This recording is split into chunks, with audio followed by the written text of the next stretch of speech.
Selamat malam kawan-kawan semua.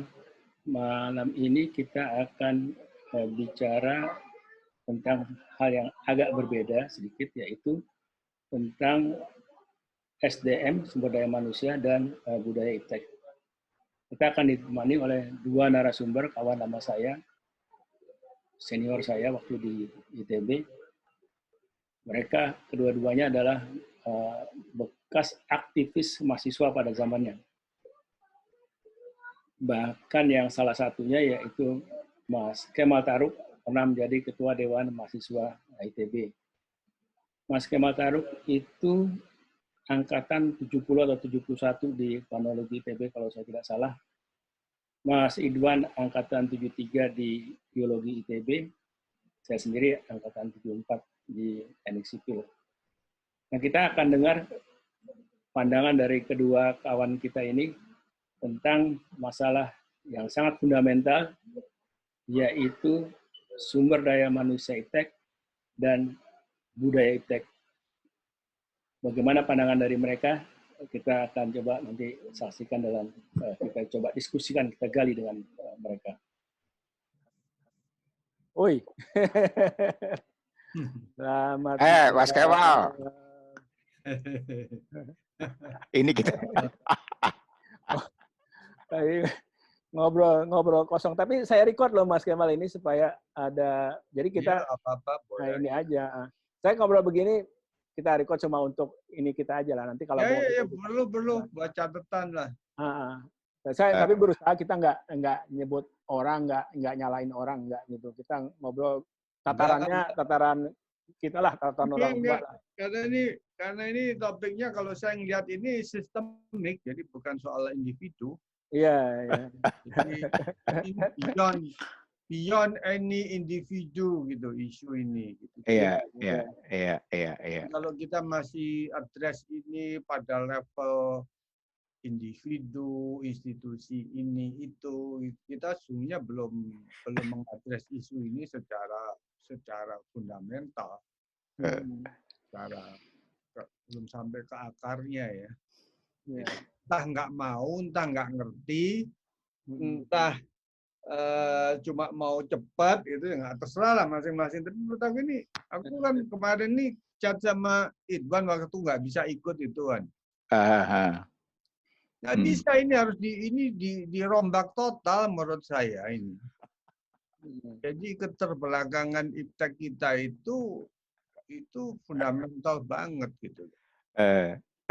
Jadi bukan setting institusinya atau apalagi soal anggaran atau kantor gitu, atau lembaga. Enggak. Ini kalau menurut aku dimulai dari mindset kok. Nah, mindset ini kan dibentuknya waktu awal periode pembentukan nilai. Itu kalau menurut Piaget itu development psychologist dari Perancis itu usia 5 sampai 11 tahun kalau nggak salah. Ya, jadi waktu di usia itu dibentuk nilai baik, buruk, ini penting, tidak penting, itu menjadi hal yang harus diutamakan, tidak. Jadi itu belum fase kognisi. Itu dibentuknya di situ. Nah, setelah lewat 11 tahun, itu baru knowledge gitu, baru kognisinya. Itu teoritik loh, itu memang begitu loh, aku sedikit baca dan nanya gitu ya. Oh, di situ kita miss. Jadi misalkan soal bersih, soal lingkungan gitu ya, soal tertib gitu ya, soal empati ke orang, itu dibentuk di fase pembentukan istilahnya kalau satu kognisi, satu lagi afeksi, di afeksi anak. Nah, itu hanya bisa dilakukan dengan bagus kalau rumah dan sekolah itu memberikan contoh, itu hanya bisa dilakukan lebih banyak dengan contoh ketimbang ceramah. Sebab kalau dikasih lecture, Ya. itu masuk di kognisi. Fase itu belum fase kognitif development, masih afektif. Jadi ini kalau pendekatan sekolah anak-anak SD kita itu masih dicokoi dengan menghafalkan prinsip-prinsip moral gitu ya, apapun lah itu. Kalau zaman sebelum 65 itu tentang revolusi gitu kan. Setelah 65 itu tentang pembangunan gitu. Terus ini reformasi tentang toleransi. Tapi itu semua ceramah. Iya. Gak bisa. Menurut teori development psychology salah aja gitu. Iya. Ya. Terus kalau terjadi contohnya sebaliknya dari yang diceramahkan, ya, diceramahkan A, kejadian sekelilingnya kok B dan C. Ya. Afeksinya tidak terbentuk, yang terjadi kebingungan di kognisi. Iya. Nah, ini gua rada sok tahu itu. Namanya cognitive dissonance. Cognitive dissonance, kebingungan dia. Katanya begini kok kejadian begini. Bingung dia. Sementara nilai afeksinya belum terbentuk. Ini benar salah, baik buruk dia belum punya. Dan dia bingung. Wah, itu kacau itu. Jadi kalau anak tawuran, anak-anak kecil mulai ngebully temennya, itu karena kebingungan. Nah, kebingungan ini umpan mudah untuk orang lari cepat ke drugs, kekerasan, lah masuk ke dunia game dan sebagainya. Jadi itu rootnya dari sistem pendidikan kita yang memang ya keliru aja, karena dulu nih warisan kolonial kali ya, warisan Jepang kali orang. Nah, gini Pak Kemal, tanpa menyalahin para kolonial nih, gini. Yang mau saya bilang begini, itu betul ya. Cuma maksud saya gini, artinya itu kan harus dibentuk oleh, ini kita pakai istilah Pak Edwan, ekosistem. Baik ekosistem keluarga, maka ekosistem milieu kita ya sekitar itu. Iya. Nah, kalau di kitanya sendiri belum sampai ke level itu, maka hasilnya yang kita jadikan juga tidak seperti itu. Jadi saya bukan nyalain kolonial ya. Kita ini kan, saya bicara sejarah ya, bukan bermaksud. Maksud saya tingkatan kita itu belum sampai ke situ gitu loh. Iya. Saya jangan dikonotasikan menyalahkan. Ini soalnya ini sejarah saja. Iya. Sejarah kita ini tidak putus dari masa penjajahan kolonial, masa Jepang. Lalu tiba-tiba buru-buru kita merdeka. Terus masih rame mencari bentuk pemerintahan, partai dan sebagainya di tengah Perang Dunia Kedua, ya kan? Hegemoni Amerika lagi mau melanjutkan kemenangan Perang Dunianya, bangkitlah Soviet waktu itu, lalu Perang Dingin, ya itu cerita 65 muncul di situ kan? Nah, jadi kita nggak sempat ngeberesin itu. Saya bukan kok menonjolkan ya. Tapi ini kan pernah digagas waktu awal dulu zamannya Taman Siswa dibikin. Saya ini produk sekolah Taman Siswa. Saya tuh lulus Taman Muda SD sama Taman Dewasa SMP. Saya besar di Jawa Timur tuh di pendidikan Taman Siswa. Di situ modelnya model sekolah yang itu sungguhnya si Ki Hajar tuh niru yang di Sansveketan yang di India itu loh. Sansveketan itu nama Sansveketan atau apa itu ya. Jadi di situ di sistem Taman Siswa itu anak bermain. Karena itu SD itu fase bermain. Makanya namanya taman ya. Namanya Taman Siswa. Lalu tidak ada istilah guru, namanya pamong. Nggak ada kata guru itu, pamong.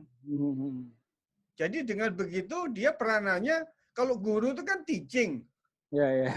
Pamong itu nurturing. Benar. Ini beda konsep. Beda konsep. Lalu si pamong ini tinggal di dalam kompleks sekolah tadi. Ya. Jadi waktu saya kecil itu, pulang dari kelas, itu cepat-cepat pulang, makan, lalu balik ke sekolah lagi. Kita main pingpong, main gamelan, main aja gitu sama beberapa anak. Lalu si pamong yang tinggal di dalam kompleks sekolahan itu jadi teman main kita. Iya. Ya, jadi teman main pingpong, teman badminton gitu. Jadi, nah tapi di situ pelan-pelan saya nggak sadar ya. Pelan-pelan kita diberi contoh nilai-nilai mengenai, nggak tahu saya nggak bisa nyebut juga karena waktu itu kan saya cuma ikut aja. Kalau sekarang refleksi mungkin sikap sportif gitu kan, apa namanya itu menghargai orang dan sebagainya. Karena si Pambong ini nggak terus jadi kayak guru gitu, jadi teman. Jadi belajar nilai egalitarian gitu di situ. Gitu ya. Jadi taman siswa itu. Jadi mungkin waktu itu diajar maksudnya membuat pendidikan nasional gitu ya, sekuler ya. Karena dia sekuler. Jadi ini kalau kayak pesantren itu kan berdasarkan agama. Ini kayak pesantren tapi nggak kayak pesantren gitu, tapi lebih cair gitu ya. Jadi saya baru mikir, mungkin saya terbentuknya di situ ya, di fase itu. Lumayan juga tuh sampai SMP. Lalu SMA-nya saya ikut SMA negeri gitu. Tapi saya udah kayak punya nilai-nilai tertentu yang. Jadi pembentukan karakternya di situ ya, Mbak. Karakter, dibilang sekarang istilahnya pembentukan karakter di situ. Nah, karakter mau meneliti, menekuni sesuatu gitu ya. Itu ya ditunjukkan di situ. Misalkan dulu tuh main saya itu kan bikin wayang gitu ya. Wah, jadi kan harus bicara detail gitu ya. Wayang itu kan kalau di wayang kulit itu kan, tapi saya pakai karton gitu kan, itu kan ditatahnya itu kan detail banget gitu kan. Jadi mungkin kesukaan untuk terhadap detail gitu ya. Bahwa kerja detail itu sesuatu yang dihargai gitu ya.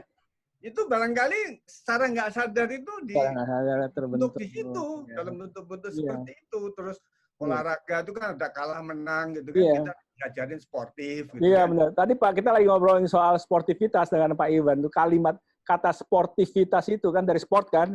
Iya. Jadi sebetulnya itu tanpa harus diingat ya, tanpa saya disebut ini kita sekarang kita latihan sportivitas. Ayo kita olahraga. Nggak ada gitunya. Iya. Ada gitu di dalam satu interaksi sosial begitu aja. Jadi baru belakangan tuh kalau sekarang ditanya baru saya mikir. Oh iya itu mungkin sportivitas. Oh itu mungkin detail. Baru saya menginvent terminologi untuk apa yang kejadian waktu itu. Waktu saya jalanin nggak ada judul, Betul. Jadi mungkin beruntung aja gitu. Saya saya ikut kakek saya dulu di kota kecil di Kediri, terus saya pindah Surabaya lagi, balik gitu kan. Karena kan ibu saya masih sekolah gitu kan, jadi saya dititipkan sama kakek saya gitu kan. Jadi terus di situ Taman Siswa sekolahnya di dekat rumah gitu. Terus di situ juga banyak anak-anak dari desa gitu, yang kalau ke sekolah itu nggak pakai sepatu karena sepatu itu bukan barang yang lazim dan mahal. Lalu saya di situ ngerasa janggal ya, teman-temanku nggak pakai sepatu kok gua pakai sepatu sendiri gitu ya. Jadi akhirnya saya ke sekolah itu nggak mau pakai sepatu. Jadi saya menyesuaikan dengan itu belajar solidaritas dari kecil tuh, solidaritas. Ada untungnya orang tua saya mendukung. Ya udah nggak apa-apa, kamu mau begitu silakan aja, karena dia tahu mungkin saya jadi merasa lebih akrab kan sama anak-anak desa itu kan. Betul. Kita sama-sama. Jadi mungkin di situ, nah itu yang kerinduan itu. Kalau mau dibangun satu mindset, sikap, karakter untuk meneliti sesuatu gitu ya. Itu ya di situ dibentuknya. Dibentuk ya, setuju. Betul. Nah itu tidak ada di dalam sistem kurikulum kita ini, nggak ada itu. Kita nggak begitu. Jadi kalau itu nggak dibenerin, ya kita nggak terbentuk. Ini saya cerita Korea ya saya pernah cerita berulang-ulang sama Idwan kali ya. Bagaimana Korea itu taat sama otoritas ya, taat sama otoritas dan konsekuen dengan garis otoritas. Itu teman-teman waktu saya ke Korea, program apa lupa saya. Terus saya kan makan malam sama orang diplomatik Amerika gitu ya, yang di sana. Terus dia bisa bahasa Korea. Terus saya tanya, kamu berapa lama? Oh, saya sudah lama di sini gitu kan. Jadi terus dia cerita, terus kita cerita apalah kehebatannya Korea itu awal-awal 2000-an lah, 2002 gitu. Terus dia cerita gini, kayak Mas, saya tuh pertama kali ke Korea, itu saya ikut Peace Corps, Peace Corps-nya Amerika itu. Saya dikirim sebagai guru bahasa Inggris, pertama kali ditempatkan di sebuah desa. Ya. Jadi kayak KKN-nya Amerika zaman dulu kan Peace Corps itu kan. Nah, dia di desa itu, dia cerita makan malam sama keluarga itu di desa itu. Dia cerita betapa shock dia sebagai anak muda Amerika gitu, mendengar bapaknya bilang begini sama anaknya di meja makan. Nak, kamu besok masuk sekolah. Jadi ini anak umur 6 tahun masuk SD. Di sekolah itu ada guru. Itu harus kamu ikutin apapun yang dia bilang. Kalau kamu mengalami hal yang tidak enak di sekolah dengan guru itu, kamu ngadu ke saya, kata bapaknya. Percuma. Saya akan belain guru itu. Si temanku Amerika ini, dia bilang, gue dengar itu shock katanya. Ini gimana nih orang tua kok? Jadi, terus dia bilang, itu membuat anak dari kecil itu terhadap otoritas itu ya sudah kayak tentara gitu. Jadi kalau mau dibilang dia punya disiplin yang disiplin yang baja gitu, ya kayak gitu ya dengan trade off ya, dengan dikorbankan kemerdekaan anak itu dan sebagainya. Tapi itu bagaimana nilai tough ya, nilai disiplin tough itu ditanam dengan si orang tua ngomong begitu dan di sekolah ya ditunjukkan begitu. Jadi kalau Korea itu kerjanya kayak kuda siap bertempur dan gitu. Zaman kita di kampus dulu saya juga bilang gini sama teman-teman, kita ini demonstrasinya kan demo senang-senang ini ketawa-ketawa. Bandingin zaman itu kan, ingat nggak? Di Korea mereka di depan kampus menyiram badannya pakai bensin bakar diri. Nggak tahu lu inget nggak zaman itu? 70-an dulu itu Korea kita protes sama Soeharto, si Korea protes sama si Park Chung Hee. Itu diktator juga kan. Tapi protesnya Korea itu bakar diri. Sementara kita, jadi beda ininya. Kalau dia emang protes gitu, ya udah sampai mati gitu loh. Protes itu ya harus berani mati gitu. Jadi itu kayak nilai begitu kayak di mana ditanamnya. Begitu saya ketemu si teman Amerika cerita itu, di desa kecil rupanya di Korea dibentuk. Lalu kalau kacamata barat suka dibikin film kan, bagaimana anak ini di abuse di sekolah gitu ya. Nah, itu kan versi kacamata barat, kalau anak itu boleh ngapain aja gitu kan. Nah, dia melihat Korea ini kok kejam gitu kan sama anak itu, tapi ya beda gitu. Jadi sekarang aku pikir nih kita tidak hanya iptek lah ya, Ban ya Wendy ya, kita kan banyak hal yang kita merasa gimana sih kita kok gini ini gitu kan, nggak sportif tadi itu nggak. Iya benar. Terus ini itu karena ya itu rentetannya panjang, jadi menurut aku mesti dirombak. Saya bilang gini, Mas Kemal, tadi Pak Idwan bilang menekanin sekali masalah ekosistem itu dalam arti kita begini. Jadi yang Mas Kemal apa namanya galaukan itu memang kan kita semua menggalaukan nih. Lalu siapa nih yang mulai? Terus kita bilang kalau tanya siapa? Enggak, kita bilang begini, pada satu level itu kita bilang kan orang suka nyalain, oh kalau gitu pimpinan, lu nyalain pimpinan, Wen. Ntar dulu, saya bilang. Begitu you jadi pimpinan, begitu you jadi ini, maka tanggung jawab you memang jauh lebih besar. Kan dikasih derajat kita dinaikin, kan tanggung jawab. Ya, betul. Gitu. Nah, itu yang saya bilang kadang-kadang tadi Pak Idwan bilang, kita susah, Wen, kalau mendefinisikan itu karena memang susah kita, karena bisa mendefinisikan, katakanlah manusia sipilnya gitu ya. Saya bilang, udah susah mendefinisikannya, Wan, nyari role modelnya juga susah. Kalau dulu kan kita kalau sekolah, kalau susah didefinisikan, dosen kita ngasih contoh soal. Yang kayak gitu, Wen. Contoh soal. Ini contohnya di sekitar kita langka. Mas Kemal, itu lagi kita cari juga. Ini udah jadi lingkaran setan ya. Karena ini sudah menurut aku sudah kronik ya. Jadi sekarang ini orang-orang modal yang produk, katakan saya pakai contoh ilustratif aja ya. Produk taman siswa itu sudah pada meninggal semua. Jadi itu mungkin role modelnya kalau Ki Hajar Dewantara masih hidup, kita jadiin Menteri Pendidikan gitu ya. Wah, dirombak gitu kan. Tapi udah nggak ada itu. Generasi itu sudah hilang semua. Yang ada adalah derivasi dari sistem yang kita kritik tadi itu. Jadi sekarang kita tuju cari siapa aja, Ya. sehebat apapun orangnya, dia produk dari sistem yang itu. Ya, ya. Bagaimana kita berharap dia beda dari induk telur yang melahirkan dia gitu. Orang dia itu telur bebek istilahnya kan, bukan telur burung unta gitu kan. Jadi kan sudah evolusi, itu jadi memang ini jadi vicious circle. Kalau ditanya mesti gimana, juga nggak tahu gimana caranya ya kalau kita bicara auto ya. Tapi mungkin kalau mau pakai pendekatan agak pragmatik, kita coba saja di unit yang masih relatif belum terkontaminasi, di sebuah tempat yang agak terisolir begitu ya. Lalu kita eksperimen aja gitu. Kayak si San Sweketan itu dulu di sana, dia kan bikin sistem itu menjadi kayak sekolah tersendiri kan. Kalau di Padang tuh di Sumatera Barat kan ada itu apa namanya, kayu tanam. Bisnis itu sekarang udah nggak jadi apa-apa tuh, tinggal semak belukar, gedung tua gitu katanya. Udah itu, jadi itu dihidupkan lagi aja. Center-center begitu menjadi kayak seed ya, menjadi kayak bibit aja untuk orang, lalu barangkali di sebelah situ ada contoh nih, ada alternatif nih. Nah, orang terinspirasi. Jadi kita ulang lagi. Kita ulang lagi. Anggap aja ini sejarah kita mundurin. Zaman itu kan zaman kolonial. Pendidikannya kan apa HBS, pendidikan Belanda, gitu-gitu kan, yang elit Belanda gitu, tiba-tiba ada taman siswa gitu kan, nyelonong gitu kan. Nah, sekarang apa aja? Ini kayak pendidikan warisan kolonial. Ini pendidikan post kolonial. Nah, kita bikin aja sekarang kayak taman siswa yang baru gitu. Sehingga nanti menginspirasi terjadi sesuatu yang baru. Gitu aja.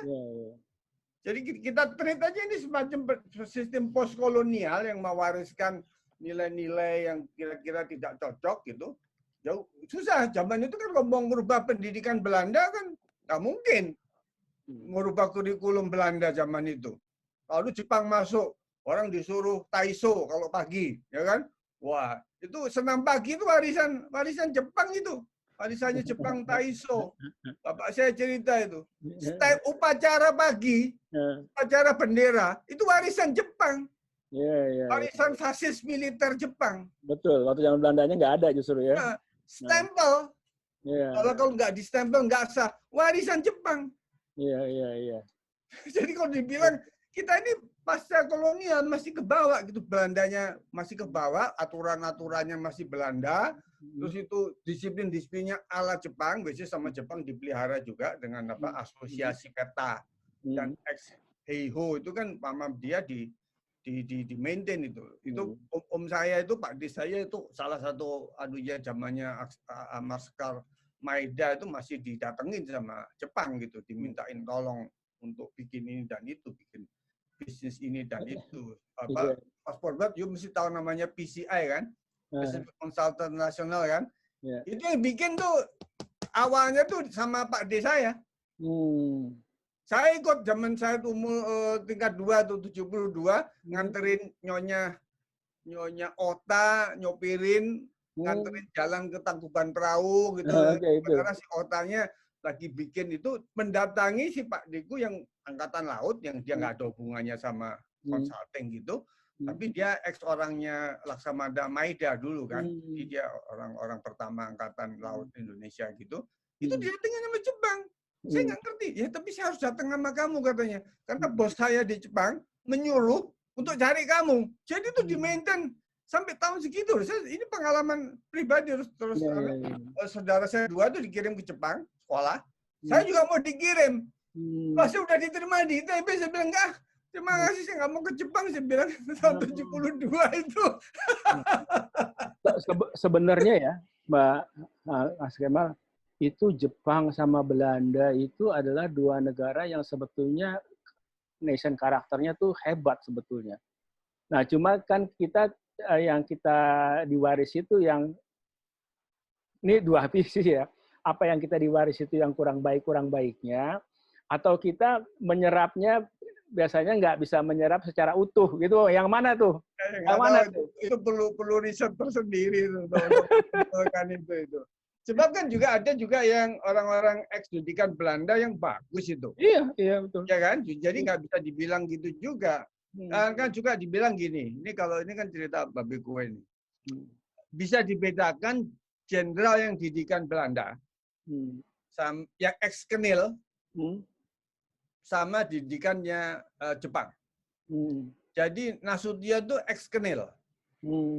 Sutopo Yuwono, Nasution, terus apa lagi tuh? Kalau nggak salah kakaknya Rudini apa-apa gitu. Nggak banyak karena habis itu kan langsung Jepang masuk.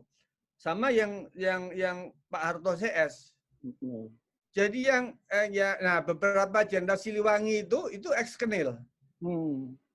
Jadi kalau dilihat dia lebih terbuka gitu kan, lebih demokratis, gitu. mau diajak dialog gitu karena itu warisan Belanda gitu. Yang ex-peta, wah ya kayak Jepang, orang ditembak, dibunuh, dibui gitu. Jadi itu dan itu bermusuhan gitu karena itu kayak Pak Nasution sama Harto nggak cocok gitu karena kamu kok kejem banget, nggak gini, kacau nih negara nih kok nggak didisiplin begini gitu kan. Jadi beda itu. Jadi ya di kita tuh di militer kita juga ada dua kubu karena dua guru. jadi ya, nah make the story short karena itu dalam konteks perang dunia kedua, perang dingin. Nah, yang bisa mengontrol komunis ini yang didukung Amerika kan, gitu kan? Jadi Amerika dukung yang jenderal yang tegas ini, kejadian kan Pak Chung Hee, Marcos, Suharto, Pinochet di Chile itu kejadian semua itu semua diktator sama Amerika didukung karena dia yang bisa menghabisi komunis gitu kan. Itu kan jadi cerita double standarnya Amerika gitu.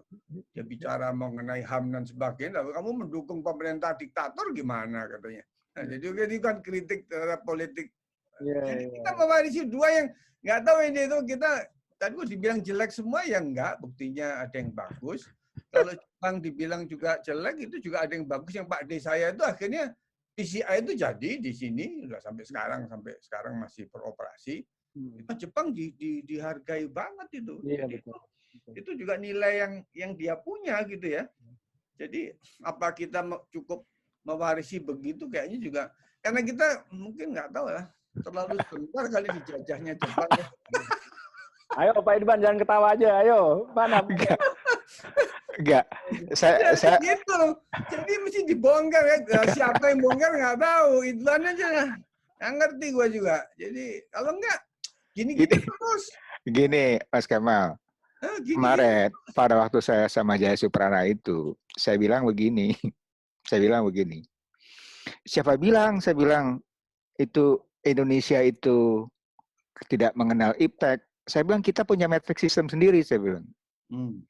Loh itu kita bisa bikin Borobudur kok, saya bilang sebetulnya metric system kita itu di desa-desa masih ada yang namanya depa, tombak, bahwa dia tidak survive, yes. Ya. Terus saya bandingkan, itu Oxford itu mulainya abad ke-14, di kita zaman Majapahit. Ya. Iya kan? Ya. Artinya di sini sebetulnya, ya, ini yang kemudian bagaimana nilai-nilai itu kalau saya katakan sama si Jaya Suprana, kalau iptek itu part of dari budaya, yes.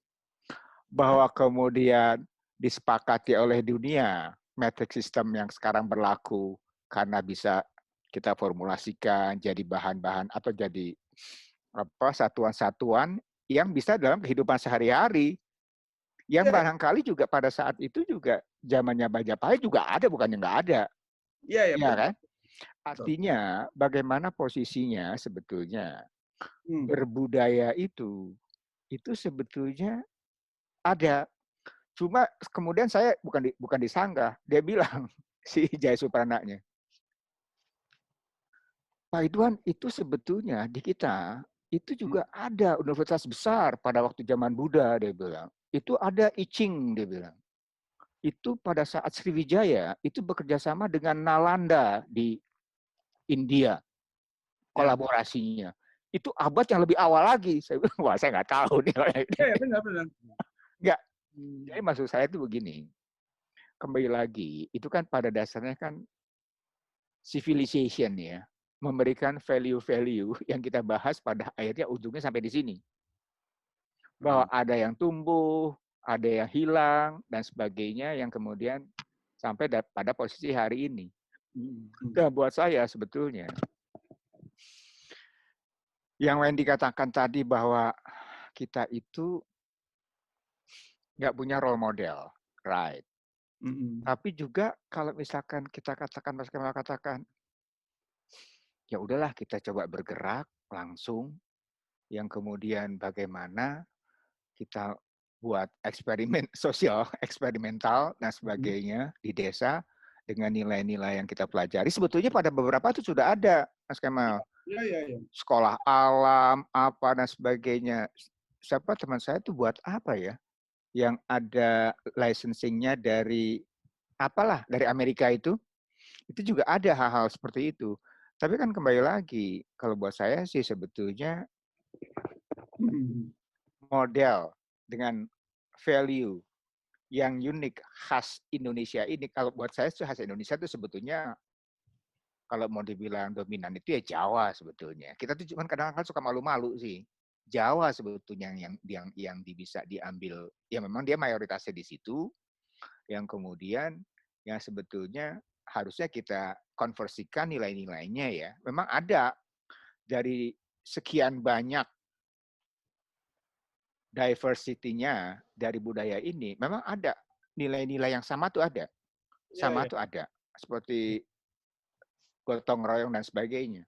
Makanya saya pada waktu itu berikan, sebetulnya harapan yang bisa kita lakukan untuk kita berapa passion-nya ataupun mengimplementasikan gagasan itu, pada waktu itu ya betul menuju Indonesia yang Sui Ditomo itu, intelektual organik. Jadi memang bottom up prosesnya. Tidak bisa lagi cuma mengharapkan dari government. Oh, nggak bisa. Menurut saya sih memang ya udah kita lakukan aja. Nah, jadi yang hal-hal seperti ini ya, dialog seperti ini yang Mas Kemal tadi cerita, bagaimana value ini, value itu. Saya aja baru dengar. Iya kan? Jadi siapa Wendy bagus juga nih merecord seperti itu. Oh iya juga ya, tadi ada sisa dari Jepang, sisa dari Belanda, ini dan sebagainya. Yang kemudian memberikan sikap-sikap seperti itu dan sebagainya. Nah, buat saya sebetulnya kalau ini juga bisa di-share apa dan sebagainya ya. Mungkin apa Wen, kalau kita bisa juga dari dialog-dialog seperti ini yang santai-santai seperti ini ya. Tapi kemudian kita elaborasi atau kita turunkan ke dalam topik-topik yang spesial, Wen. Misalkan masalah leadership misalnya ya. Kemudian masalah-masalah apalagi lah. Misalnya kita bahas misalnya kalau misalkan leadership itu mengenai siapa? Tuturi Handayani kan nggak berdiri sendiri itu sebetulnya. Enggak. Jadi hal-hal seperti ini kalau menurut saya itu ada bagusnya juga ya. Ya mungkin kita belajar juga sedikit kali ya, gali-gali knowledge yang seperti Mas Kemal katakan tadi. Antropologi aja. Kenapa? Panggil teman-teman antropologi. Yang diceritain itu benar ya. Itu istilahnya itu masa klasik lah ya kalau saya pakai pinjam kategori waktu ya. Masa klasik Sriwijaya, Mojopahit gitu ya. Sejarah dunia ini masa klasik di mana saja itu diinterupsi oleh revolusi industri. Ya. Lalu larinya ke industrial kapitalisme, kolonialisme bagian dari situ. Itu diinterupsi dengan violence, dengan kekerasan. Interupsinya bukan sekedar penetrasi budaya yang terjadi akulturasi gitu enggak, violence dengan keras. Jadi itu sebagian dihancurkan. Kayak di Amerika Latin, di Meksiko itu Aztec itu dihancurkan oleh Spanyol, bahkan dengan kejam, dengan simbol.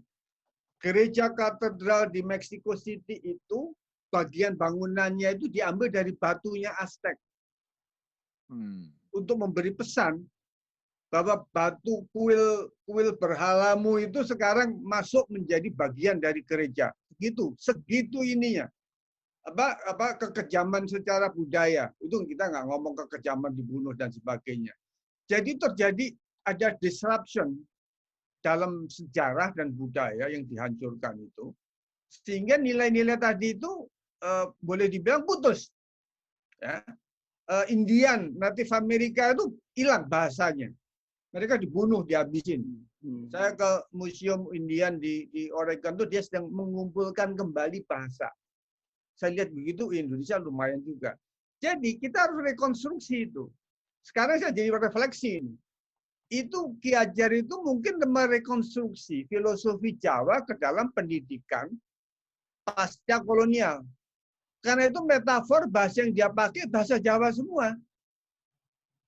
Ingaso Sungtulodo, Imajunkaso Tuwerandaya ini Adikang, Adikung, Adiguno. Itu bahasa Jawa karena dia rootnya dia si Suwardi Suryaningrat ini asli namanya ya Jawa gitu. Jadi dia taunya itu kan diangkat lagi, dikemas baru menjadi satu nilai pendidikan Indonesia, nasional Indonesia gitu. Indonesia pasca kolonial, harapannya Indonesia baru. Jadi tapi dia ambil dari akar itu. Lalu pakai istilah pamong gitu kan. Jadi itu dia tarik itu. Itu yang kita mesti harus lakukan lagi. Jadi kita harus kembali lihat kita punya apa ya di dalam budaya Jawa saya ini ada apa? Itu saya harus belajar ulang. Dan saya pernah cerita sama Idwan, teman-teman di Jogja itu melakukan itu waktu awal reformasi itu. Waktu kita bicara pemilu sistem voting yang meniru Barat dan kita digarap juga sama NDI dan sebagainya untuk ngikutin template Amerika. Teman-teman ini dia bilang pakai strategi kebudayaan, aku masih punya manifestonya, aku bikin manifestonya. Jadi kita jangan strategi reformasi politik atau ekonomi, tapi reformasi pakai strategi budaya, kita gali lagi yang saya pernah cerita. Lalu dia kirim anaknya ke Leiden untuk bisa praktek Jawa kuno itu. Ini sistem pemerintahan yang ditulis dulu oleh kakeknya Prabu Ningrat itu sudah ada, tapi kita nggak bisa baca. Nggak bisa baca, bukunya ditaruh di Leiden, dan kita harus ke sana dan harus belajar bahasa membaca itu. Jadi kita kehilangan, kita putus. Yang Sriwijaya tadi, nggak ada. Gimana kalau gua mau nyari naskahnya di mana? Bingung juga gitu. Jadi itu putus, itu harus direkonstruksi. Jadi ada proses untuk istilahnya restorasi atau rekonstruksi dari budaya kita yang masih ada tapi hilang gitu kan. Yang dekat mata aja nih, Sultan Tirtayasa itu Banten yang dihancurkan sama Portugis itu. Itu kan sama Tirtayasa kan dia ahli irigasi itu. Itu yang cerita si siapa arsitek 74 dia cerita, dia kan orang Banten. Dia cerita ke saya ini, Mas ini kan dulu Tirtayasa, jadi dia cerita main Banten. Oh, Man, itu kalau gitu kita riset mengenai irigasi, kita lihat aja tuh gimana dulu. Tapi dokumen itu hilang kan, udah dihancurin kan, tuh gila banget itu emang kolonialisme Eropa ini dia memang menghancurkan institusi budaya lokal supaya dia bisa dominan gitu tuh ya. Kita ngerti lah agenda itu. Jadi kalau sekarang kita hanya melanjutkan warisan dari Eropa tadi itu dengan memodifikasi kulitnya, dan kita nggak pernah menggali yang kita punya yang sudah dihancurin, ya kita main di kulit. Dan nggak cocok, karena kita sendiri nggak di situ semuanya. Janggal. Wong kita biasa guyup, musyawarah, bikin kesepakatan, KKN lah dalam video, disuruh voting. Kayaknya nggak cocok deh voting gitu buat kita. Kita nggak gitu caranya ngambil keputusan. Kita terus coba kompromi, cari sana sini, bicara panjang gitu, tapi nggak ada tempat kayak begitu itu. Adanya voting, kan? Beda satu suara langsung menang. Kita nggak gitu. Jadi kita ngerasa kayak terpaksa juga gitu masuk dalam sistem yang kita wariskan dan kita modifikasi. Kita nggak pernah sempat, kita capek membuat modifikasinya, dan kita nggak sempat menggali apa yang nenek moyang kita masih punya dan di mana itu kita nggak ada di kita. Aku bilang sama Idwan dari dulu, kalau kita lihat di sekolah di Inggris aja, itu departemen yang kuat itu namanya departemen sejarah, history, geografi. sama sains. Iya. Makanya Arsitektur nggak ada itu, nggak di Inggris nggak jelas arsitektur di mana, itu sekolah tukang itu di sana tukang gambar itu di pojok, nggak ada. Di Oxford arsitektur, cari di Oxford ada arsitektur, nggak ada arsitektur di sana. makanya Royal Family-nya ambilnya anak-anaknya history gitu ya, kayak gitu ya. Iya, jadi William sejarah, filsafat, lalu geografi, dan geografi sudah pengertian besar gitu kan. Lalu sains di situ, jadi di core gitu kan. Itu kuat dia. Nah, sebenarnya kalau pakai anunya, kita punya itu juga yang versi kita zaman klasik dulu. Tapi kita nggak sempat nengok. Jangan-jangan mirip juga gitu kan. Jangan-jangan itu kan teman di India cerita bahwa dia menggali lagi sistem numerik Arab itu, angka 1, 2, 3 ngalahin Roma itu sebenarnya lebih duluan lagi itu dari India. India ke Arab, nah Arab interaksi dengan Eropa kan, dengan perang salib dan sebagainya, ada interaksi itu sehingga itu diambil oleh Eropa karena dekat. Tapi lebih kuno lagi, kata temanku India, itu adanya di India sebelumnya. Sistem 1, 2, 3 yang numerik itu. Jadi gitu, lebih tua dari Arab itu bisa ngerti lah. India kan duluan, Arab masih bangsa nomad gitu kan, masih nggak jelas gitu. Terus India masuk gitu kan, nyemur, terus Arab, Middle East interaksi ketemu Eropa ngertinya Arab gitu kan. India cuma dikerjain untuk diambil kapas dan ininya aja. Jadi kita harus kembali mundur kalau menurut saya, kalau mau konsekuen ya. Mau konsekuen mundur aja nggak apa-apa satu. Ini kalau kita reformasi kemarin dikerjakan itu udah lumayan 20 tahun udah punya knowledge yang rada bagus mengenai Jawa itu apa, Sriwijaya itu apa, di Banten ada apa, di Kutai ada apa, di Ternate, Tidore dulu kerajaan Sulu ada apa gitu kan.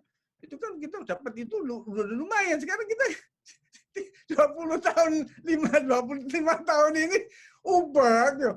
Pemilu, voting, ubah lagi sistem partai, gini gitu. Terus kementerian diputar, digabung, dipecah.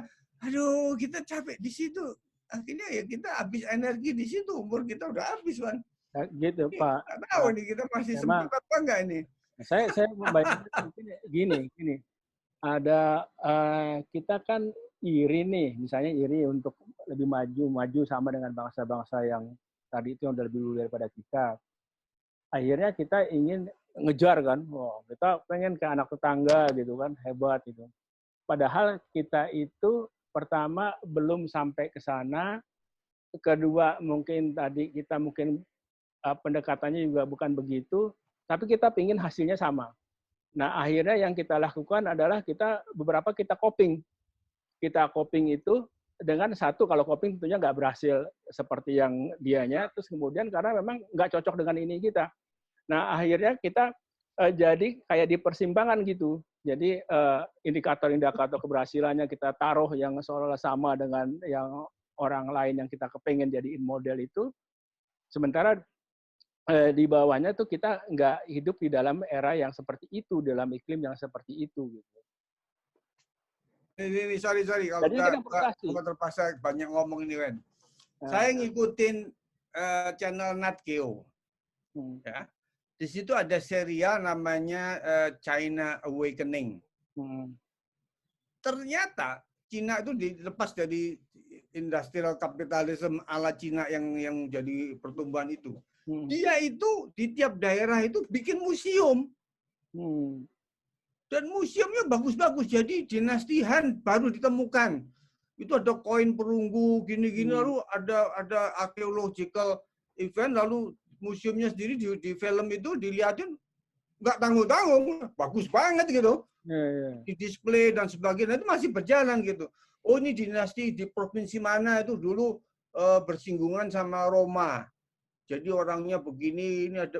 Jadi dia dibalik dia sibuk dengan membangun industri dan ekonominya itu, dia melakukan penggalian sejarah dan setiap provinsi itu kayak punya museum daerahnya masing-masing.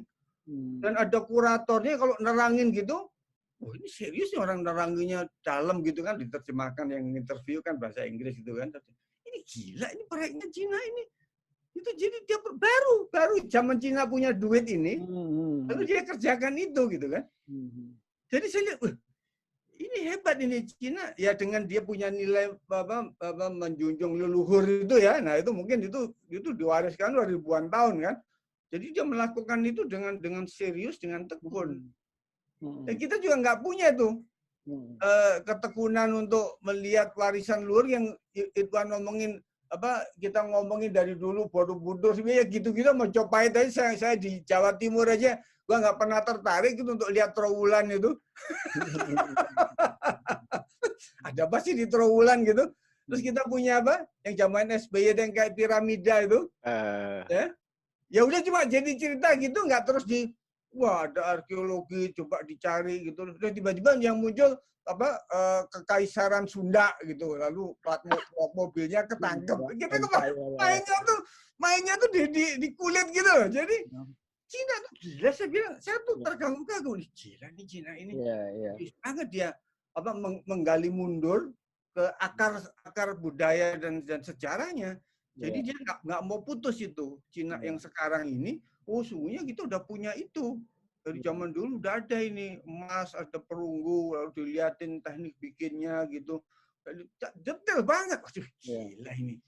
Jadi mereka simulasi gitu. Jadi Mas Kemal, boleh nggak saya nanya ini? Saya kasih tanya ini agak nakal dikit gini. Tadi kan Pak Idwan ngomongin soal Borobudur segala macam lah keberhasilan nenek moyang kita. Ini sorry nih ya, saya nanya gini.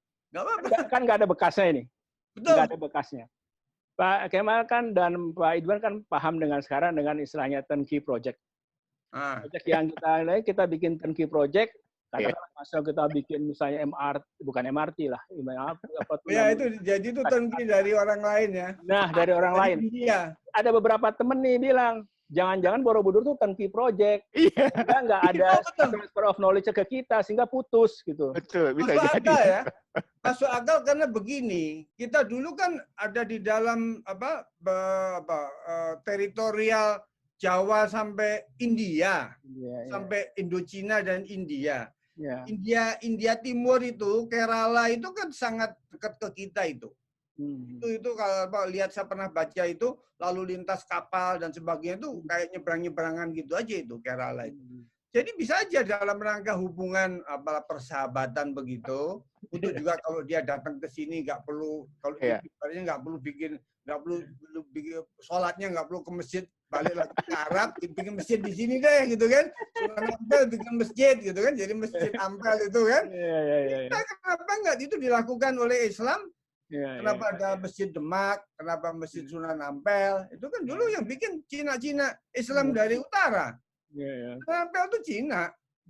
Dari 9 wali itu cuma 2 kalau nggak salah yang Maulana Ibrahim atau satu lagi. Ampel itu Cina. Lalu diadap oleh si yang makamnya jadi Mbah Bungkul itu diambil menantu untuk dibilang supaya kamu diprotek di sini, kamu saya ambil menantu. Udah, kamu jadi menantu saya, sekarang kamu terus dia bikin yang Ampel sampai sekarang itu.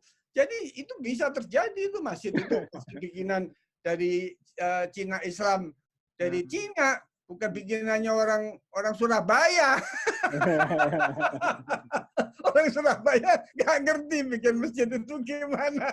Gini, saya usul. Saya setuju ya. Aku dengan teori itu aku agak dekat karena kita juga melakukan itu untuk misalkan masjid-masjid Islam yang pertama itu bukan bikinan lokal. Bukan bikinan lokal itu. Enggak, saya usul nih.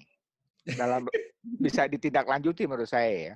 Saya pernah bilang kita kan punya kalau di university itu kalau slogan atau apa jargon ya. Kita kan punya. Maksud saya. Kita bisa nggak, Mas Kemal, dari perspektif itu kita bahas. Jadi ini maksudnya apa nih inharmonia progressio? Kita mesti bikin Bang, nggak cukup dibahas Bang. Nggak maksudnya. Levelnya itu di kepala. Dia itu akan makin pinter orang, makin pinter dia membuat alasan untuk defensif, buat justifikasi. Oh nggak gitu. Kita berdebat akhirnya habis energi.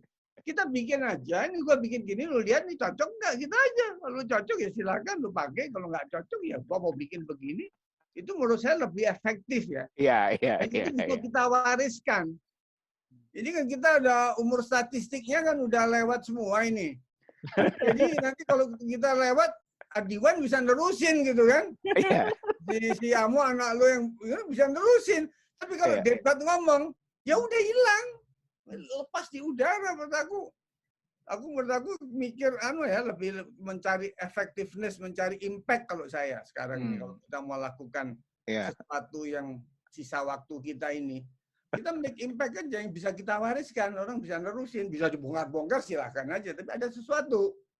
Diajak ngomong, udahlah. Nah, udah nggak tertarik saya. Udah nyoba gini lah, ini tinggal kita bertiga yang bisa ngomong begini. Lu ngomong sama teman-teman kita yang lain, ini kalian ini ngomongin apa sih gitu kan? Terus akhirnya belok kanan, belok kiri, nyerempet ke politik, nyerempet ke sini, udah langsung belok aja gitu. Kita balik, energinya habis ngebalikin ke tengah lagi gitu kan. Padahal dia belok tuh dalam rangka menghindar percakapan yang lebih dalam gitu kan. Jadi dia nggak pernah mau dibawa ke tengah lagi. Udah deh, Lan, udah deh. Kita mending bikin sesuatu gitu ya. Dan saya nggak tahu apa gitu ya, apa namanya kecil aja lah, gitu mulai dari ini sungguhnya ya, ada guru-guru ini cucu gua soalnya di situ, jadi guru sekolah high scope yang mahal itu, yang di depan Citos itu kan sekolah elit juga. Itu kan metode pendidikannya kan nggak tahu lah itu barat tapi agak lain ya, lebih banyak ke game dan sebagainya, simulasi gitu kayaknya agak modern gitu ya. Gurunya kan nggak bisa nyokolain anaknya di sekolah situ. Ini kan justru itu ironinya sistem pendidikan yang dikomersialkan gitu. Akhirnya guru-guru ini bikin sekolah sendiri. Oh, oke. Ya, di dekat situ. Bikin sekolah sendiri untuk nyekolahin anaknya. Nah, cucu gue itu masuk ke sekolah itu. Iya. Jadi ya nggak mahal metodenya. Dia guru high school, biar dia persis aja bikin kayak gitu. Malah dia lebih bebas kali ya untuk membuat game yang lebih Indonesia kali, nggak bahasa Inggris banget, gitu kan. Itu bikin begitu. Maksudnya, ini bagus banget. Masuk akal, bagus juga tuh. Iya, idenya benar. Lihat, ini kok dia kok beruntung sekali cucu saya. Ini sekolah apa? Enggak, Pak, ini anak saya bilang ini guru high school bikin karena anaknya udah mulai gede-gede, nggak bisa disekolahin ke sekolah itu. Dia tahu kok masuk sekolah SD yang biasa itu jelas bukan yang ideal yang dia inginkan kan. Bikin dia Lebak Bulus itu, ya sekedarnya gitu, tapi kontennya, gamenya gitu, ya bagus kayak ini yang online begini nih. Anak cucu saya tuh kasih fotonya gitu kan, dia lagi serius gitu kan. Apain kok serius amat? Dia lagi nonton film, Mbak, katanya. Oh ya? Sama gurunya diputerin film apa gitu. Terus dia disuruh mendiskusikan isi film itu. Itu kan udah beda dari kayak kurikulum standar Dikdikbud. Iya. Gitu. Jadi disuruh mendiskusikan, membahas. Jadi kan dia lebih eksploratif ya, lebih ke arah berpikir iptek kalau kita bicara ke sana, kita disuruh nyari gitu kan temanya apa. Itu di sekolah itu dia bikin kan jalan sampai sekarang. Iya, bagus. Itu jadi aku terinspirasi juga ya. Ini anak-anak muda ya, itu kan gurunya seumuran anak kita kan itu. Seumuran anak kita, anaknya dia seumuran cucu kita gitu. Dia lakukan itu. Dan secara saya kalau dia mau kayak begitu aja gitu, kerjasama masih sekolah yang itu tadi, tapi nanti konten ipteknya itu kan dia nggak terlalu ahli soal kelautan gitu kan, soal dirgantara gitu kan. Nah, kita mengisi konten aja. Nih, kita punya konten gini nih, gimana kalau itu dijadiin game, dijadiin apa gitu. Pelan-pelan aja kita konstruksi ulang. Itu kalau aku lihatnya ya mulai dari yang sekolah udah ada aja kita membantu konten science yang dia mungkin tidak terlalu menguasai sainsnya gitu, kita kasih gitu mengenai virus, wah gitu kan, gimana menjelaskan virus gitu, tapi secara usia anak-anak itu gitu kan, sehingga dia ngerti mengenai menjaga kesehatan, gitu kan, bersih, gitu kan, itu kan dia tangkap kan, itu yang kita bisa berperan. Mungkin lalu kita bangun network begini, si guru itu kita bikin aja, kita bantu untuk bikin kayak modul begitu yang guys, tapi nanti ya tidak komersial banget gitu. Pelan-pelan kita buat itu di beberapa tempat yang kita bisa. Kalau aku bilang di tempat-tempat teman-teman kita gitu, yang kita kumpul gitu, perumahan BPPT kayak perumahan apa PU gitu kan, ada insinyur-insinyur master PhD kumpul di situ. Ini gua kasih konten nih. Coba lu bikin sama anak lu, ini bisa nggak gitu? Ini cucu-cucu dibikin. Jadi kita pelan-pelan kita bikin penetrasi begitu. Kalau saya strategi gerakan saya gitu. Yes. Jadi gini, koran hari ini bagus sekali. Itu YouTuber dari desa. Ya. Jadi konten-konten di desa itu diangkat, ya. Itu laku juga gitu loh. Iya. Nah, jadi maksud saya itu begini. Saya mau rada-rada konkret nih kayak gini ya. Itu saya bicara Sumedang kan. Jadi saya bicara Sumedang lagi. Saya bicara Sumedang lagi nih. Jadi si Asep ini dia tuh sangat passionate di situlah ya di Sumedang. Jadi dia datengin SMP-nya dan sebagainya. Saya ngikutin dia nih. Jadi pada waktu ke SMP-nya, dia tuh pengen memperlihatkan, gue di SMP-nya di sini dan gue sukses kira-kira gitu. Jadi dia cerita lah di situ. Di hadapan guru-gurunya sama murid-muridnya. Ceritanya mengenai laut, apa, dan sebagainya. Pokoknya dunia lah ya. Terus saya bilang setelah itu, Sep, jangan-jangan anak-anak SMP di sini, di gunung ini nggak tahu laut itu kayak gimana. Pernah ke laut semua taunya empang. Tapi yang menarik begini, salah satu anak dari sana itu jadi juara blogger nasional, juara 2 blogger. Artinya begini di sini, bahwa oh bener ini, siapa si IT itu udah kemana-mana lah kira-kira. Sampai tadi kita bicara desa, ya. Artinya kreativitas yang kemudian jaringan itu menggambarkan bahwa sekarang di Indonesia ini dimanapun sejauh dia kreatif, ya itu sebetulnya dia bisa survive. Dia nggak usah ke kota, ya, tapi dia bisa melakukan sesuatu. Nah di situ saya lihat, waduh ini seru juga nih kayak begini. Nah sekarang bagaimana? Kembali lagi lah. Kalau saya bilang sih, kita punya laboratorium nih. Asep aja gitu kita jadiin kampungnya di sana jadiin laboratorium. Itu salah satu yang saya bilang, ya. Dari urusan nilai-nilai lokal yang tadi dibicarakan mengenai Sundanese, itu kita bisa explore sampai bagaimana kemudian di situ tempat yang nggak terlalu jauh, ya, tapi di situ ada nilai-nilai menurut saya yang cukup bisa kita gali historis dan kita bisa jadikan objek-objek untuk tadi yang Mas Kemal katakan action research yang bisa langsung barangkali impact-nya kita bisa lihat-lihat juga. Itu di tempatnya siapa si Asep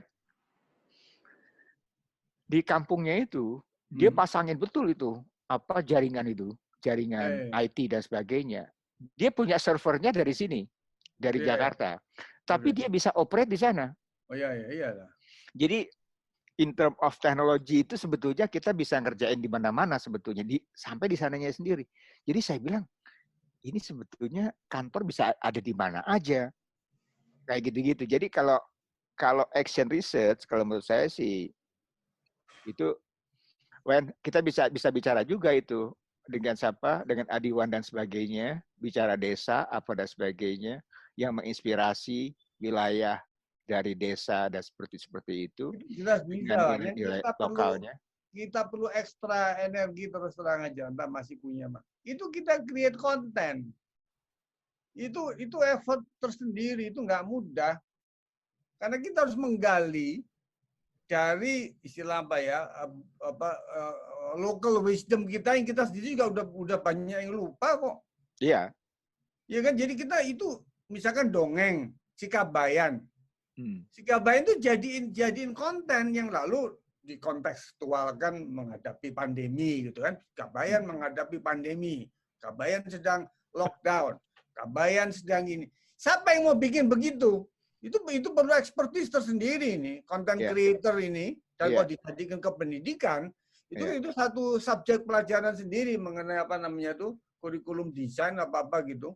Karena itu dari dongeng menjadi bahan yang menggugah, nah, terserah menggugah nilai apa yang mau digugah dari cerita itu. Kalau cuma lucu doang ya nggak usah diapa-apain, udah lucu itu, karena itu orang itu suka bodor gitu kan, karena emang dia belajar dari cerita Kabayan gitu kan, Yeah. tadi gitu kan. Tapi kita kan mau beyond bodor gitu kan, bahwa di balik bodor ini Kabayan itu punya satu wisdom apa, itu kan nggak sekejap itu perlu pendalaman. Nah, siapa yang mau voluntary melakukan kayak begitu? Nggak ada insentif apa-apa. Itu yang tantangan terbesarnya di situ. Jadi ada orang yang kayak temen gue yang di Jogja itu, lalu dia kirim anaknya ke Leiden. Ya, dia punya channel biasa. Kamu ke Leiden, baca itu buku kuno itu, lalu bawa kemari untuk lalu kita rumuskan apa sungai pemerintahan Jawa itu yang sebelum ada Jawa klasik ya, sebelum Eropa masuk dan sebagainya. Gimana sih cara menata itu kehidupan nah itu kayak begitu. Oh segini ya, saya cuma punya ukuran, oh segini effortnya ini, gila juga ya gitu kan. Sementara saya itu kan itu baru tuh, lalu konten itu keluar dari labnya si apa namanya si Asep. Soal teknologinya nggak terlalu, menurut aku sekunder itu. Iya. Kalau nggak ada internet kita jadiin disket, jadiin flash disk kita kirim. Selesai kita kirim pos, lu colokin ke komputermu, nggak perlu pakai internet tuh. Kabayan cerita mengenai pandemi itu. Kalau Kabayan cerita pandemi, ngikut itu. Kenapa Kabayan nggak mau mudik gitu ceritanya? Wah, kalian cerita kan, ini karena begini. Orang Sumedang nggak ada yang mau mudik. Karena kalau mudik nanti, lu gimana sih lu melanggar Kabayan ini? Gitu. Itu kita bentuk, kita bangkitkan nilai itu. Jadi itu menstimulir nilai-nilai itu. Jadi misalkan itu orang tuanya udah kadung bandel, anaknya kan yang tertarik, loh kok bapak mudik? Nggak boleh pak, itu kan gini. Ya dia nggak jadi orang tuanya nanti, karena dia menangkap nilai itu lebih dari bapaknya yang oh gitu kan perlu nengokin nenek. Oh, nenek kan sudah tua, dia pengen segala macam justifikasi, pinter tuh si bapak. Anak nggak terima, nggak bisa itu melanggar Kabayan, nggak bisa, nggak mau aku. Gitu dia. Ini strategi budaya ini yang kita mesti bangun, mesti kita bikin konten. Aduh, konten ini effort, ini energi ini. Berat ini, aduh, gimana ya gitu ya. Sekarang bisa gini, Mas Kemal ya. Saya tuh punya kelas namanya Geowisata. Ya.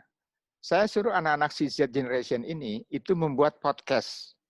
Bagaimana ya kelas itu dia ekspresikan lewat podcast. Biarin aja dia kreatif dan sebagainya. Jadi saya juga pengen tahu sebetulnya, saya juga lagi bereksperimen. Jadi maksud saya itu begini. Jadi si Generation Z ini itu sebetulnya memang tidak lepas dari IT itu seperti itu. Iya.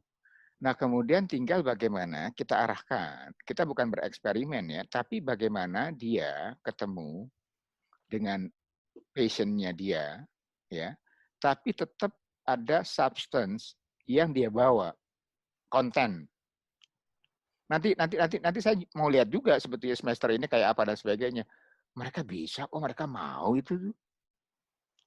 Jadi maksud saya itu begini. Ya, aku bukan meng-undermine itu ya. Ini sisi buruk dari IT ini. Mereka terlalu mengandalkan IT. Pada dokumen yang kita mau baca, ekstrimnya, itu dokumen Jawa kuno yang ada di Leiden yang tidak didigitize. Iya. Terus gimana dia menjangkau itu kalau dia mengandalkan IT itu sebagai vehicle utama? Kita tetap harus hidup di dunia nyata. Itu aku kritikku terhadap IT nurse ini. Lu 60% di dunia virtual, 40% di dunia nyata, kamu tuh orangnya cuma 40% nyata menurut saya. Lu nggak connect ke bumi, lu nggak connect ke kiri kanan orang di kamu. Dari sisi sosial begitu, dari sisi konten yang mau kita gali itu lebih dalam dari yang ada di surface. Yeah. Jadi nggak bisa, dia harus melakukan penggalian. Cina arkeologi dia. Gali beneran di filmnya itu. Baru lalu difoto, baru dibikin ininya, lalu dibikin videonya. Di-IT-kan. Tapi dia gali beneran. Oh gila, ini saya bilang kayak gini kerjanya. Saya cuma ngukur gini ya baru. Habis itu dia cerita di IT-kan juga bisa diakses lewat web gitu. Nah, tapi kalau mau dia jadi barangnya ada dulu. Kalau enggak, dia mau IT-kan apa? Waktu itu barangnya masih di dalam tanah. Jadi, wah, segini. Saya cuma, waduh. Juga ini ya. Jadi saya cuma, wah berat ini. Saya cuma ngukur aja gitu ya. Seberapa, segini ya effort yang harus dilakukan gitu ya. Jadi saya cuma ngukur aja gitu. Wah, kalau nggak bisa segini, kita nggak ini nyari. Asal tahu, Mas Kemal asal tahu aja ya. Itu di Scopus, ya, atau di indikator-indikator yang dibuat di Indonesia, itu yang namanya social humanities, arkeologi, apa dan sebagainya. Itu yang paling menonjol, publikasi, jurnal dan sebagainya, itu adalah IAIN. Muhammadiyah. Tapi dia menggali mengenai Islam itu sendiri. Ya. Jadi enggak yang saya mau katakan tuh begini. Betul. Jadi sebetulnya ya itu masalah social humanities itu di kita itu unexplored. Ya betul. Terutama di universitas ya. Artinya yang kita bicarakan ini itu tidak ide itu tidak tertuang penggalian tadi kemudian dikomunikasikan lewat jurnal itu tuh belum. Iya. Itu unexplored itu. Ini yang buat saya sebetulnya jadi tantangan juga hal seperti itu. Nah ini kembali lagi kalau saya melihatnya. Pesantren tadi itu, Islam tadi itu masuk akal, Pak. Karena institusi Islam itu selama ini tersingkir dari institusi modern itu tadi. Sehingga tradisi oral teaching, gurunya, kiainya ngomong dan sebagainya itu masih boleh dibilang nggak tersentuh. Justru saya itu kritik kalau pesantren itu dimodernkan gitu ya. Itu seperti taman siswa rusak zamannya si Prof. Tijo dijadiin sekolah persis sekolah negeri itu bubar kan udah nggak ada tuh taman siswa itu cuma namanya doang. Jadi pesantren itu masih punya itu, jadi dia masih punya itu. Kalau mau digali itu akarnya masih ada ya. Masih ada sumurnya tuh masih ada gitu. Jadi kita bisa mengerti. Nah, sumur yang non agama itu yang kita bubar. Yang Jawa itu mana ada sekolah Jawa gitu. Sekolah Sumatera, sekolah Minang, nggak ada, nggak nemu kita, nggak ada kan? Tapi kalau Islam ada gitu kan. Jadi itu yang kita bisa lihat. Nah kalau kita ini ngomong agak sekarang ya. Kalau yang budaya yang non agama itu tidak kita kuatkan juga, itu kecenderungan bahwa alternatif terhadap sistem pasca modern ini adalah Islam tadi. Jadi menjadi tajam soal Islam dan sebagainya itu karena itu tadi yang budaya yang non agama tidak pernah tergali, yang tergali cuma ini. Jadi ya ini nggak benar nih demokrasi begini jadinya ya pakai sistem Islam aja dicari gitu. Wah sistem khilafah dulu pernah sukses. Wah kok gitu kita jadi khilafah. Akhirnya terjadilah lompatan solusi yang juga tidak sepenuhnya bisa dianggap benar, tapi kita mengerti kenapa itu terjadi. Kita paham karena dia nggak puas dengan ini. Yang dia bisa cari sumurnya cuma sumur itu. Sumur yang lain udah mati semua. Sumur Jawa mati, sumur Banten nggak ada, sumur Minang udah nggak ada semua. Jadi Bali yang masih kuat aja secara upacara, nggak ada tuh sekolah Bali gitu. Saya punya kenalan satu, Universitas Dwi Jendra swasta. Satu-satunya universitas di Bali yang masih mengajarkan membaca dan menulis di atas lontar. Saya pernah di situ. Cuma kami ini, Pak Kemal, yang masih melakukan ini katanya. Yang lain udah nggak ada.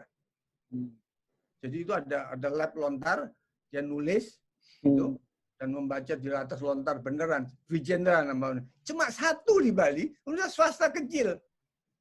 Dan swasta dia, ya ini itu dia punya passion ke situ. Udayana yang nggak ada, jurusan nggak ada. Bayangin Bali yang kelihatannya utuh itu, sudah segitu miskin. Jawa udah nggak ada udah. Yang ada lalu pesantren-pesantren tadi lalu dengan interpretasi masing-masing kan. Yang muncullah sekarang ini yang apakah yang begini-begini Mas Kemal ini akibat jelek dari atau dampak dari apa namanya standarisasi ujian yang kita sifatnya terukurnya secara nasional ngejar penyamarataan. Ya saya rasa itu salah satu kulitnya itu kan. Tapi kan sebenarnya kan berangkatnya kalau aku lebih dalam lagi. Karena kita mewarisi sistem nilai, pendidikan nilai yang itu kita juga bukan di situ aslinya. Itu kalau saya contoh saya di taman siswa saya dulu itu saya main. Sekarang anak saya misalnya saya sekolahkan di SD manapun udah nggak bisa main dia, gitu kan? Nggak bisa main karena si guru maupun si yayasannya itu sudah dipatok dengan standar-standar dan indikator yang menyebabkan dia nggak bisa bergerak. Jangankan begitu, jadi mahasiswa juga revolusioner ya. Jadi artinya, oke, sekolah ini nggak diakui oleh negeri nggak apa-apa. Itu seperti dulu revolusionernya si Haji Agus Salim. Gua nggak mau ikut pendidikan Belanda, gua belajar sendiri bisa, gua ajarin anak gua sendiri. Istilah sekarang kan homeschooling. Buktinya dia survive.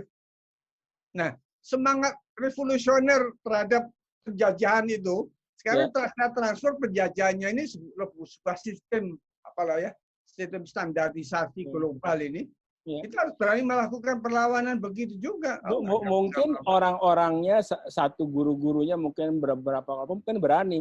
Tapi orang tuanya tidak berani itu tadi memang begitu kan gitu. Memang betul. Jadi orang tuanya juga khawatir nanti anak ini nggak survive dan sebagainya. Itu jadi main ini Pak Bali ini muter begitu. Jadi memang harus ada satu kelompok, satu keluarga yang sepakat gitu untuk tapi kayaknya bisa ketemu dengan contoh si Kemala Ananda itu tadi itu. Akhirnya orang tua dukung. Jadi gini lucu juga kayak taman siswa juga dia.